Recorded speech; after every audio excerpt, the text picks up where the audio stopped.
الحمد لله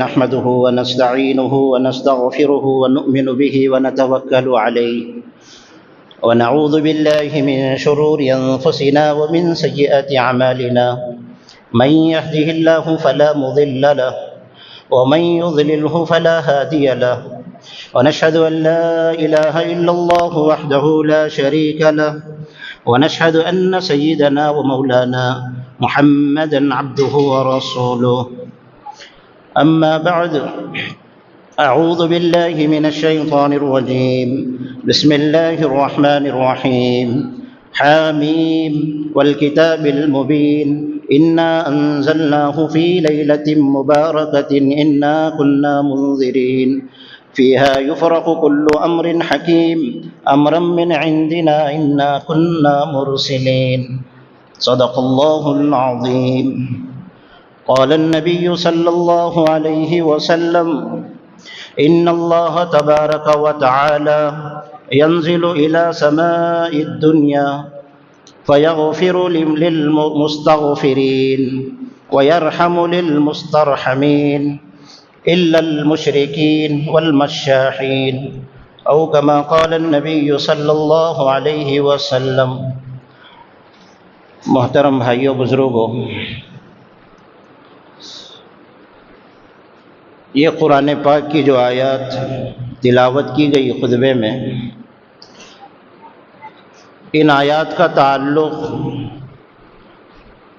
شب قدر سے ہے۔ تمام مفسرین، چاہے وہ متقدمین میں سے ہو یا متاخرین میں سے، یعنی وہ مفسر قرآن جنہوں نے عربی میں قرآن کی تفسیر کی ہے اور جنہوں نے قرآن کی تفسیر اردو میں کی ہے، سب اس بات پر متفق ہیں کہ یہ سورہ دخان کی ابتدائی آیات کا جو تعلق ہے، شان نزول ہے، وہ شب قدر سے تعلق ہے۔ بعضی لوگوں نے اس کو شب برات سے جوڑا ہے تو انہوں نے اس کی تردید کی ہے کہ آیات شب قدر کی فضیلت میں نازل ہوئی ہیں۔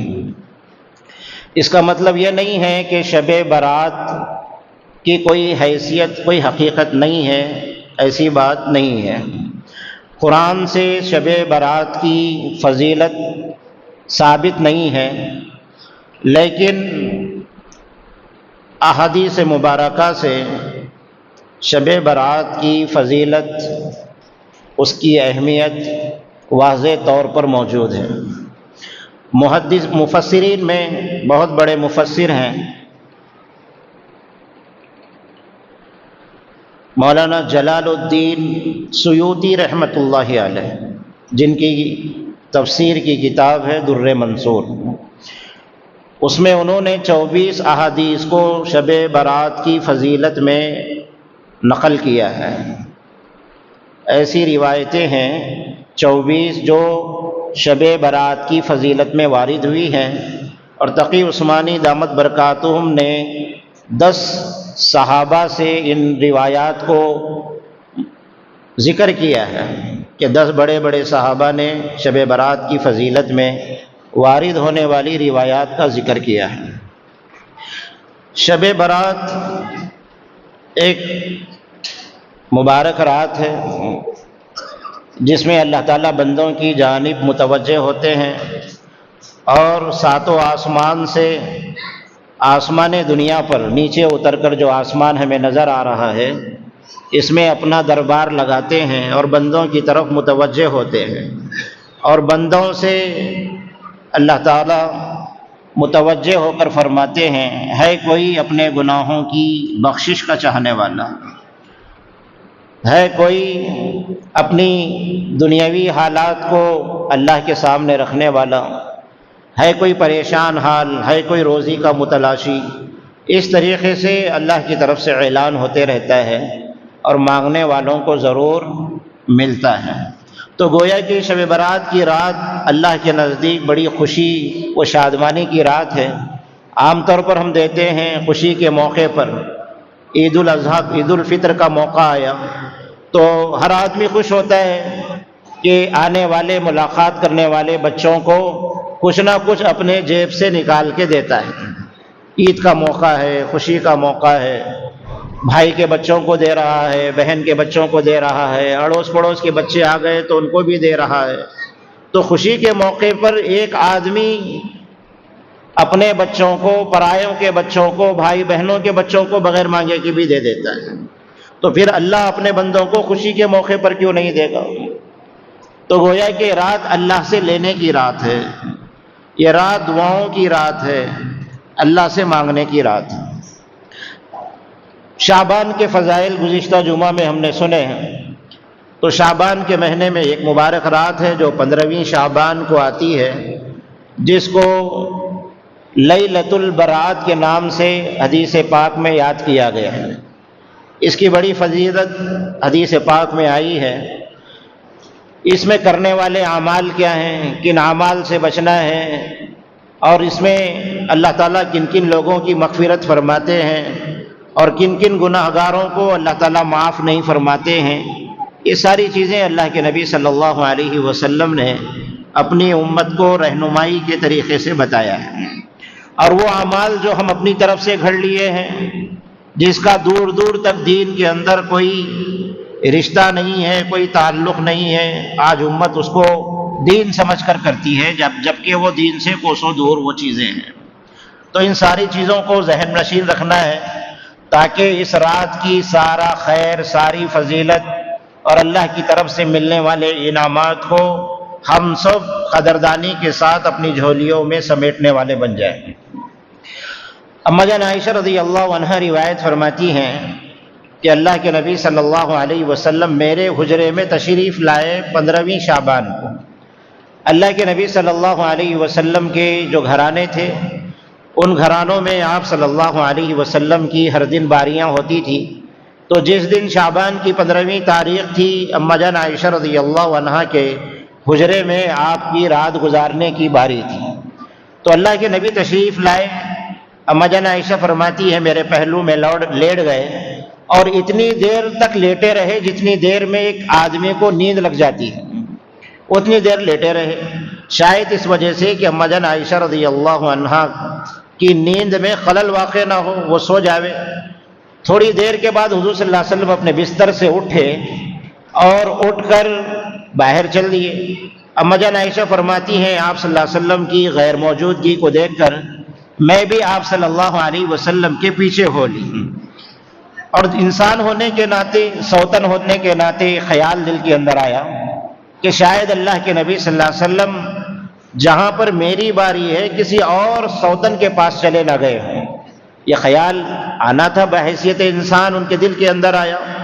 وہ بھی پیچھے چلی، ڈھونڈتی رہی، آخر جنت البقیع کا رخ کیا تو وہاں پر دیکھا کہ اللہ کے نبی صلی اللہ علیہ وسلم جنت البقیع میں، جہاں پر صحابہ مدفون تھے اور مدینے کے لوگوں کو وہاں پر دفن کیا جاتا تھا، اللہ کے نبی صلی اللہ علیہ وسلم وہاں پر مغفرت کی دعا کر رہے ہیں، جنت البقیع میں لوگوں کی مغفرت کی دعا کر رہے ہیں۔ اما جان عائشہ فرماتی ہے میں نے اپنے آپ کو کوسا اور یہ کہہ کر کہ اللہ کے نبی کس کام میں مشغول ہیں اور تیرے دل کے اندر کیا خیال ہے، میں دوڑی دوڑی اپنے حجرے میں آئی اور آ کر لیٹ گئی۔ اللہ کے نبی صلی اللہ علیہ وسلم بھی پیچھے سے تشریف لائے تو دیکھا اما جان عائشہ رضی اللہ عنہا کے تیز دوڑنے کی وجہ سے آپ کا سانس پھول رہا تھا۔ پوچھا عائشہ کیا بات ہے، تمہارے دل کی دھڑکن تیز ہے اور سانسیں تیزی سے چل رہی ہے؟ تو کہا کہ اللہ کے نبی آپ کو میں نے بستر پہ نہ پایا تو میرے دل کے اندر خیال آیا کہ شاید آپ کسی سوتن کے پاس گئے ہوں گے، تو میں آپ کو تلاش کرتی کرتی میں نکلی تو آپ کو دیکھا کہ آپ جنت البقیع میں ہیں۔ اللہ کے نبی صلی اللہ علیہ وسلم نے فرمایا عائشہ کیا تمہارا گمان ہے کہ نبی بھی کسی کی خیانت کر سکتا ہے؟ پھر اللہ کے نبی نے فرمایا اے عائشہ، آج 15ویں شعبان کو اللہ تعالیٰ اپنے بندوں پر نگاہ ڈالتے ہیں اور اتنے لوگوں کی مغفرت کرتے ہیں جتنے قبیلے بنو کلب کے بکریوں کے جسم پہ بال ہیں، اتنے لوگوں کی اللہ تعالیٰ اپنی رحمت سے مغفرت فرماتے ہیں اور ان کو جہنم سے آزاد کر دیتے ہیں۔ اسی لیے میرا دل چاہا کہ میں اپنے امت کی مغفرت اور بخشش کے لیے دعا مانگوں، اس لیے میں قبرستان گیا۔ پھر اللہ کے نبی صلی اللہ علیہ وسلم نے کہا کہ عائشہ کہ مجھے اس رات کو عبادت کرنے کی اجازت دیں، کیونکہ اللہ کے نبی کا روز کا معمول ساری رات عبادت کرنے کا نہیں تھا، تو آپ عبادت کے اندر مشغول ہو گئے۔ تو یہ روایت شب برات کی فضیلت میں اما جان عائشہ رضی اللہ عنہا نے بیان فرمائی۔ تو شب برات کی جو فضیلت ہے، اس میں اللہ تعالیٰ بندوں کے گناہوں کو معاف فرما دیتے ہیں، خطاؤں کو، لغزشوں کو درگزر کر دیتے ہیں۔ تو گویا کہ شب برات کی فضیلت حدیث سے ثابت ہے، اور اس میں بندوں کے گناہوں کا معاف ہونا یہ اللہ کے نبی صلی اللہ علیہ وسلم کی زبانی امت کو بتایا گیا ہے۔ تو یہ رات گویا کہ دعاؤں کے مانگنے کی، اپنے گناہوں کو یاد کر کے رونے کی، اور اللہ کی طرف جستجو کرنے کی، اور اپنے گناہوں کو یاد کر کے اللہ سے معافیاں مانگنے کی یہ رات ہے۔ تو اس رات کی فضیلتیں وارد ہوئی ہے کہ اللہ تعالیٰ آسمان دنیا سے بندوں کی طرف متوجہ ہو کر اعلان کرتے ہیں، الا من مستغفر فاغفر لہ، ہے کوئی اپنے گناہوں سے معافی مانگنے والا کہ میں اس کو بخش دوں؟ الا مسترزق فارزقہ، ہے کوئی پریشان حال روزی روٹی کے لیے کہ میں اس کی روزی روٹی کے لیے کشادگی کا معاملہ فرماؤں؟ الا مبتلیا فعافیہ، ہے کوئی پریشان حال کہ میں اس کی پریشانی کو دور کروں؟ تو یہ فجر تک اللہ تعالیٰ کا دربار لگا ہوا ہوتا ہے، قضا و قضا روایت میں آتا ہے کہ فجر تک اللہ کا دربار لگا ہوا ہوتا ہے، اور اللہ کی طرف سے بخششیں بندوں کو ملتی رہتی ہیں۔ تو یہ فضیلت وارد ہوئی ہے۔ تو شب برات میں انفرادی اعمال، اجتماعی کوئی عمل نہیں ہے، انفرادی اعمال کرنا ہے، نوافل کے ذریعے، ذکر کے ذریعے، تلاوت کے ذریعے، دعاؤں کے ذریعے، اس کے علاوہ کوئی اجتماعی عمل نہیں ہے۔ بعض وہ اعمال جو آج اللہ تعالیٰ بندوں کی مغفرت جہاں فرما رہے ہیں، شیطان تو انسان کا کھلا ہوا دشمن ہے، تو اس نے ایسی مبارک رات میں بھی لوگوں کے ذہنوں کو خراب کر دیا، اور لوگوں کے ذہنوں میں ایسے ایسے اعمال ڈال دیا جس کو لوگ آج دین سمجھ کے کر رہے ہیں، اور یہ سمجھ رہے ہیں کہ اس کے ذریعے سے ہمارا فائدہ ہے دنیا اور آخرت کا۔ ان میں سے وہ اعمال ہیں جس کا دور دور تک دین سے کوئی واسطہ نہیں، اگرچہ وہ عمل نیک ہے، دین وہی ہے جس کو اللہ کے نبی نے کیا ہے، اور جتنا کیا ہے اتنا ہی کرنا دین ہے۔ مغرب کی نماز 3 رکعت پڑھائی ہے، چوتھی ثواب زیادہ مل سکتا ہے بول کر پڑھیں گے تو وہ نماز ہی نہیں ہوگی، کیونکہ اللہ کے نبی نے 3 پڑھی ہے۔ فجر کی 4 پڑھیں گے تو نماز نہیں ہوگی، کیونکہ اللہ کے نبی نے فجر کی نماز کا جو دین بتایا ہے وہ 2 رکعت ہی بتایا ہے۔ اسی طریقے سے اللہ کے نبی نے زندگی کے ہر عمل کو عملی زندگی کے ذریعے سے دین بتا دیا کہ دین یہی ہے، اب اس کے اندر اضافہ کرنا اور اپنی طرف سے بڑھانا اور اس کو دین سمجھنا یہ دین نہیں ہے، یہ بدعات ہے، جس سے نیکی نہیں ملتی بلکہ گناہ ملتا ہے، نیکی برباد ہو جاتی ہے اور گناہ اس کے نام اعمال میں آ جاتے ہیں۔ تو شب برات میں بھولے بھالے مسلمان بھی ان کاموں کو کرتے ہیں۔ سورہ قرآن کا پڑھنا افضل عبادت ہے، قراءۃ القرآن، اللہ کے نبی نے فرمایا یہ افضل عبادت ہے قرآن کا پڑھنا۔ کہ سورہ یاسین اس نیت سے، اس عقیدے سے شب برات میں 3 مرتبہ لوگ پڑھتے ہیں، جبکہ اس کی کوئی اہمیت نہیں، مساجد میں پڑھاتے ہیں۔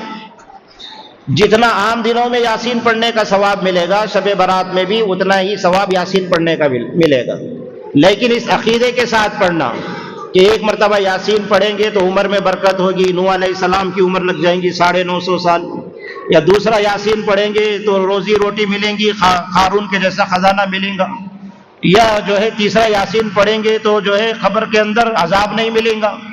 تو یہ تصور کے ساتھ یاسین پڑھا جاتا ہے، اس کی کوئی اصلیت موجود نہیں ہے، نہ اللہ کے نبی نے پڑھا، صحابہ نے پڑھا، تابعین نے پڑھا۔ یاسین پڑھنے کا ثواب مل سکتا ہے، آدمی یہ عقیدہ رکھے گا تو قرآن کے اوپر آدمی کو ڈاؤٹ شروع ہو جائے گا۔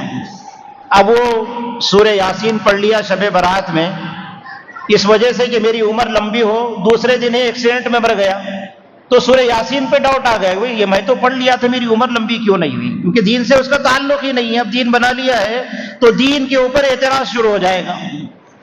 اب عمر کی اضافے کے لیے یاسین پڑھا، اور روزی روٹی کے لیے برکت کے لیے یاسین پڑھا، صبح میں سارا گھر دیوالیہ ہو گیا، مال لٹ گیا، گھر کو آگ لگ گئی. اب بھائی یاسین پڑھا تھا صبح میں، میرا مال کیوں جل گیا، مال کیوں چوری ہو گیا؟ قرآن پہ ڈاؤٹ، یاسین پہ ڈاؤٹ. تو بتایا کہ جو ہے سال بھر یاسین نہیں پڑھتے، شب برات میں پڑھ لیتے ہیں، نہ دوسرے دن پڑھا نہ تیسرے دن پڑھا.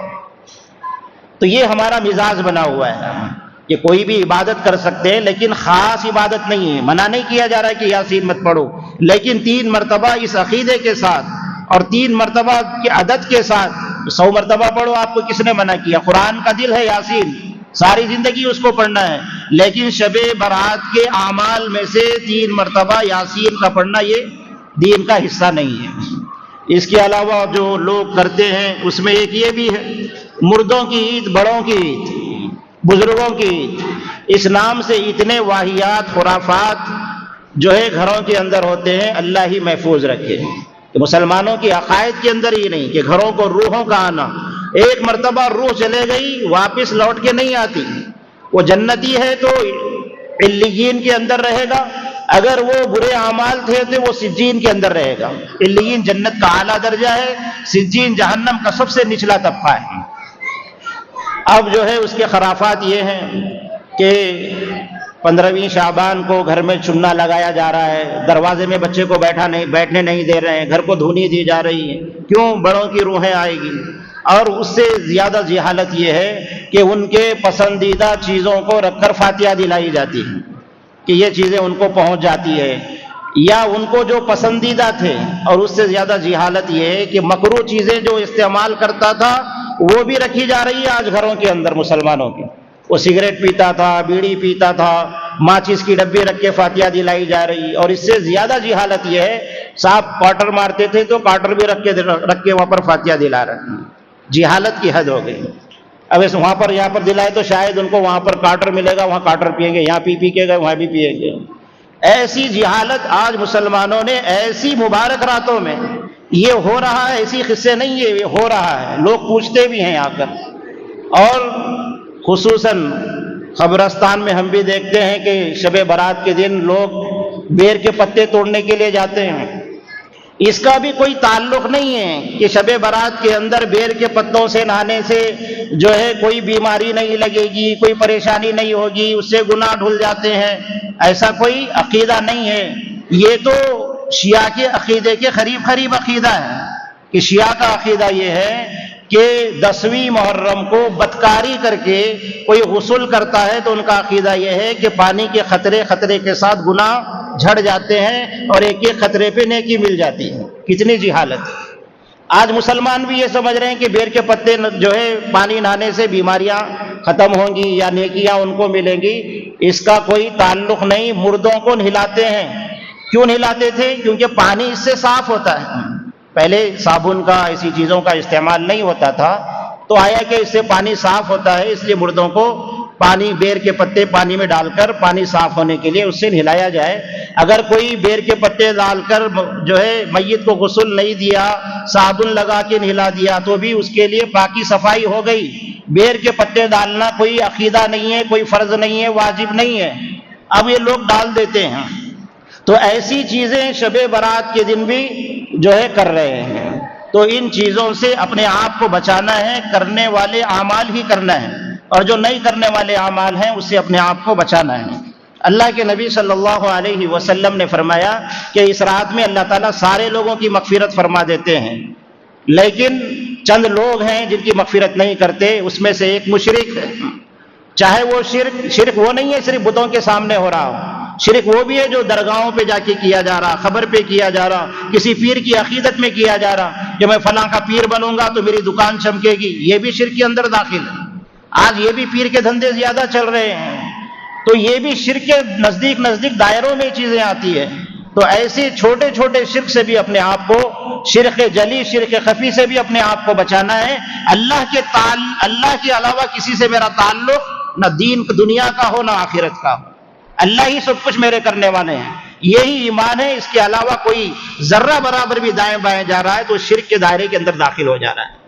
پھر اللہ کے نبی نے فرمایا کینہ رکھنے والا دل کے اندر، آج 99% مسلمان ایک دوسرے سے بغض رکھتے ہیں، ایک دوسرے سے کینہ رکھتے ہیں. سامنے مل رہے ہیں تو جھک کے سلام کرتے ہیں غلاموں کی طرح، لیکن تھوڑا آگے نکل گئے تو پیچھے برائی ہو رہی ہے۔ تو ایسی برائی کے ساتھ شب برات میں ہم نہ دھو کے تو آ گئے، اچھے کپڑے عطر وغیرہ لگا کے آ گئے، کپڑے صاف ہونے سے مغفرت نہیں ہوگی، دل صاف ہونے سے مغفرت ہوگی۔ گھر میں بھائی سے دل صاف نہیں ہے، بہن سے دل صاف نہیں ہے، ماں باپ سے دل صاف نہیں ہے، ایک ہی مسجد میں سالوں سے نماز پڑھ رہے ہیں ایک صف میں، آزو بازو والے کا دل صاف نہیں ہے، تو اس کی مغفرت اس رات میں کیسے ہو سکتی ہے؟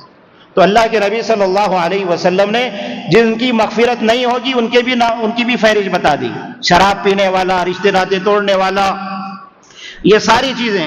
اسی لیے میرے بھائیوں بزرگوں دوستوں، ماں باپ کی نافرمانی کرنے والا، ماں باپ وہ ہستیاں ہیں کہ جن کا وجود ہمارے دنیا میں آنے کا وجود ہے، ماں نے اپنے خون کو دودھ بنا کر پلایا ہے، اور باپ سورج کی تپش میں اور ماں چولہے کے پاس جلتی ہے، تبھی جا کر اولاد پلتی ہے۔ لیکن بڑھاپے میں دوائیوں کو دینے کے لیے پیسے نہیں ہیں، جھڑکیاں دی جا رہی ہیں، مرنے کے بعد شب برات میں جا کر خبر پہ دودھ ڈال کے آ رہے ہیں، یہ بھی عقیدہ۔ ماں زندگی میں دودھ منگی، پانی منگی، نہیں دیے، خبر پہ مرنے کے بعد لے جا کے دودھ ڈال رہے ہیں، شکر ڈال کے آ رہے ہیں شب برات میں۔